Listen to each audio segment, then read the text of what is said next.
Hey guys, it's Mr. McHugh. I've got a quick video to show you how to graph a piecewise function on the calculator. We've done this with paper and pencil and have sketched the graphs ourselves, but now I want to walk you through the steps of how to get this to show up on your calculator in the intervals where each piece is defined. So I've got an example here for you.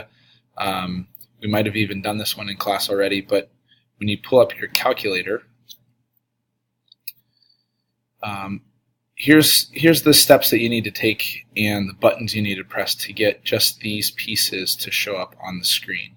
So in your y equals, we're gonna graph each piece as a separate function, and then we're gonna restrict the domain on each piece so that it only shows up for where it's defined. So the first piece is y equals x, and to get your TI calculator to only graph this for x less than or equal to 0, you click on the division button and then start a parentheses, and here's where you're going to define that interval. So second math takes us to the test menu, and you'll see all your inequality symbols that we're looking for. I think I forgot to put my x in. Yeah, so inside of the parentheses we want x to be less than or equal to 0. So make sure you put your x in first. And then second test, option number 6 gets us our less than or equal to. And then 0, close the parenthesis. And now this will only graph the function y equals x for x values less than or equal to 0.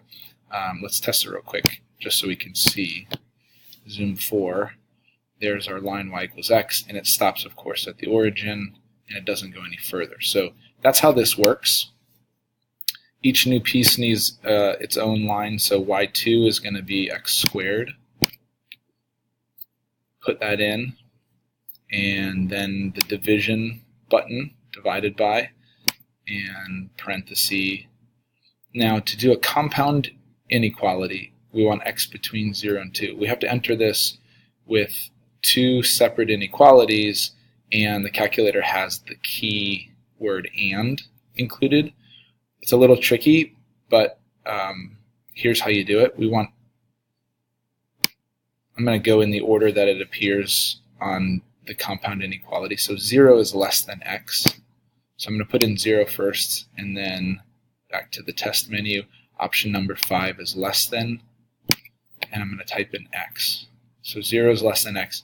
Now in order to get the second part of that compound inequality, x is less than 2, we need to go back to that test menu, but we're going to click to the right to get to the logic menu.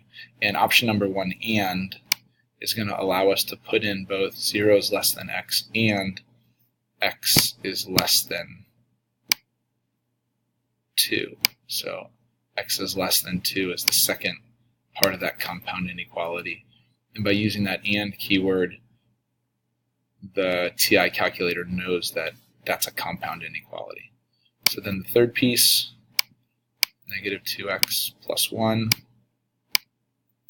and again divided by in parentheses. This is going to be where we put our interval. X is greater than or equal to 2, option number 4. And that's how you enter it in. If you had more pieces than that, you'd just keep going with each interval. I like to do zoom 4 when I graph, so I'm going to click zoom 4, and we should see each piece graphed separately. That last piece is kind of small, so we can maybe try zoom 6, and gives us a little bit of a more zoomed out look to it. And there you have it, each piece graphed only on the interval that it's supposed to be. And if you graph this by hand already on paper, you can now check on the calculator and see if what you drew on your paper matches what the calculator is saying. All right, have fun.